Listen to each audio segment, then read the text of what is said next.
अस्सलाम वालेकुम, good day audience. अच्छा जी, बिकॉज ऑफ पैंडेमिक बहुत से लोग ये पूछ रहे हैं कि बैंकिंग इंडस्ट्री के स्टॉक्स लेने चाहिए और बैंकिंग इंडस्ट्री में क्या रिस्क है। इवन आपने भी रिसेंटली देखा होगा कि हमारी स्टेट बैंक ने भी हमारे कमर्शियल बैंक्स को इंस्ट्रक्शन दी थी कि बेहतर है, प्रपोजल दिया था कि बेहतर है कि वो डिविडेंड ना दें, लेकिन बहरहाल कुछ कंपनीज ने डिविडेंड दिए भी। तो अक्सर लोग पूछते हैं कि बैंकिंग इंडस्ट्री के क्या रिस्क हैं और क्या उसकी स्ट्रेंथ्स हैं। तो we'll discuss this on the basis of USA, US market की बेसिस पर हम उसको डिस्कस करते हैं। तो बैंकिंग इंडस्ट्री का सबसे पहला रिस्क सिक्लिकलिटी, यानी ये साइक्लिकल चलता है। बैंकिंग इंडस्ट्री साइक्लिकल चलती है। जब रिसेशन आता है तो उस टाइम आम आदमी का पैसा खत्म हो जाता है, तो लोग फाइनेंस कराना छोड़ देते हैं। गाड़ियों की फाइनेंसिंग, घरों की फाइनेंसिंग, क्रेडिट कार्ड का यूजेज, ये गिरेगा तो ऑटोमेटिकली बैंक के प्रॉफिट्स नीचे आएंगे। इसी तरह सिक्लिकल के अंदर जब रिसेशन आता है तो लोग, जिन लोगों ने लोन लिए होते हैं वो डिफॉल्ट करते हैं। तो जब वो डिफॉल्ट करते हैं तो अगेन बैंक के पास बैड डेट्स वाला एक्सपेंस आता है और बैड डेट का रिस्क आता है। तो first risk is cyclicality. Number 2, default risk. भाई अगर आम हालात में भी, एक नॉर्मल बैंक की बात करते हैं, बैंक लोगों को लोन देती है ना, तो आम हालात में भी अगर रिसेशन ना भी हो तो still there is a default risk, still there is a default risk. तो ये भी बैंक के लिए एक रिस्क है।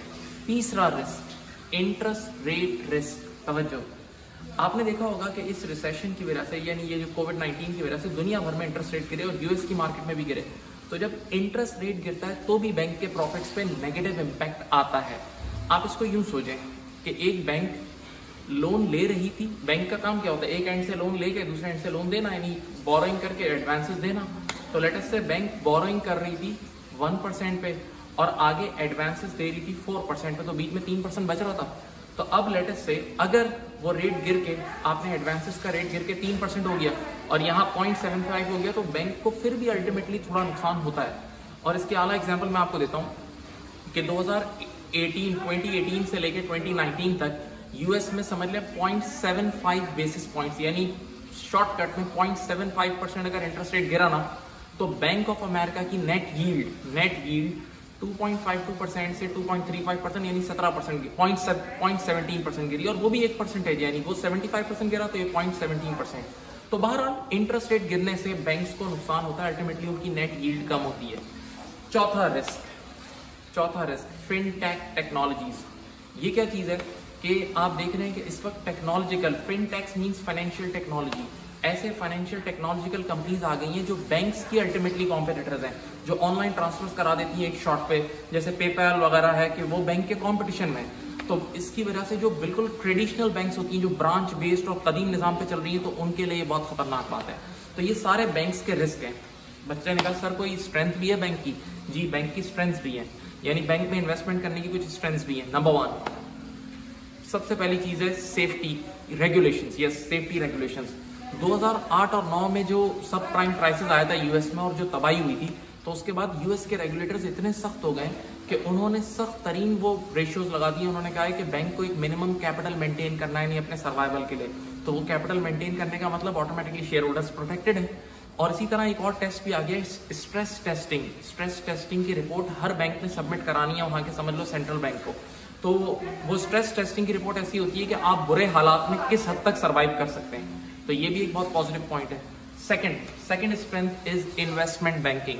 हम ये सोचते हैं कि एक बैंक अर्न कर रही होती है कि सिंपल बोरोइंग करके आगे एडवांसेस देके सिर्फ इस तरह कमाती है। नहीं, बैंक का, अक्सर बैंक्स का एक और रोल भी है, and that is investment banking. What is investment banking? Investment banking में ये लोग अंडर राइटिंग की सर्विसेज दे रहे होते हैं, एक्विटी और डेट वगैरह की।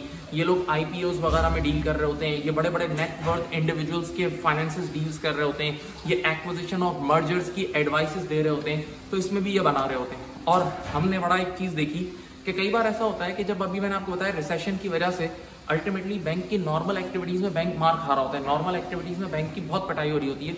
तो कभी कभार इन्वेस्टमेंट बैंकिंग में वो चल जाते हैं, क्योंकि जब रिसेशन आता है तो कई बिजनेस तबाह होते हैं, तो लोग टेक ओवर भी कर रहे होते हैं। तो टेक ओवर के लिए जो एडवाइसेस वगैरह होती हैं, तो उसमें कई बार इन्वेस्टमेंट बैंकिंग चल जाती है। इसकी आला मिसाल, अगर आप सेकंड क्वार्टर देखें इस साल का गोल्डमैन सैक का, तो वो उन्होंने बहुत अच्छा रिकॉर्ड रेवेन्यू रिपोर्ट किया, और that is only because of their investment banking activities. अब फाइनली सवाल ये है कि सर कोविड-19 की वजह से इस साल यूनाइटेड स्टेट्स के टॉप 4 बैंक्स पे क्या इफेक्ट पड़ा है? भाई टॉप 4 बैंक्स पे बहुत नेगेटिव इम्पैक्ट पड़ा है। जो मैंने रिस्क बताए वो सारे रिस्क बुरी तरह इन पे हिट हुए हैं। जेपी मॉर्गन अराउंड 30% डाउन हो गया है। आपका देर जो दूसरे बैंक्स हैं, सिटी ग्रुप 46% और दूसरे वेल्स फार्गो पे भी अराउंड 50% या समथिंग का इम्पैक्ट आ गया नेगेटिव। तो बैंक्स उनके अल्टीमेटली डाउन है। सवाल ये है कि we should buy these stocks और नॉट, क्या ये राइट टाइम है बाय करने का? तो भाई सीधी बात है, शॉर्ट टर्म में तो अभी हम कुछ नहीं जानते, क्योंकि अभी ये भी एक बात हो रही है कि यूएस स्टॉक मार्केट आर्टिफिशियल भी नजर आ रही है, क्योंकि अभी इलेक्शन होने वाले हैं और हो सकता है कि कोई एक पार्टी ने आर्टिफिशियली उसको उठाया हुआ हो कि इलेक्शन के बाद फिर उसको असली हालत में लेकर आएंगे, क्योंकि इलेक्शन तक ताकि उनको वोट्स मिल जाएं। तो ये कुछ रिस्क भी हैं। तो अभी शॉर्ट टर्म में तो हम नहीं कह सकते, लेकिन yes, if you want to go for long term then these stocks, banking stocks are good. Hope you understand the video. अपना ख्याल रखिएगा। Thank you.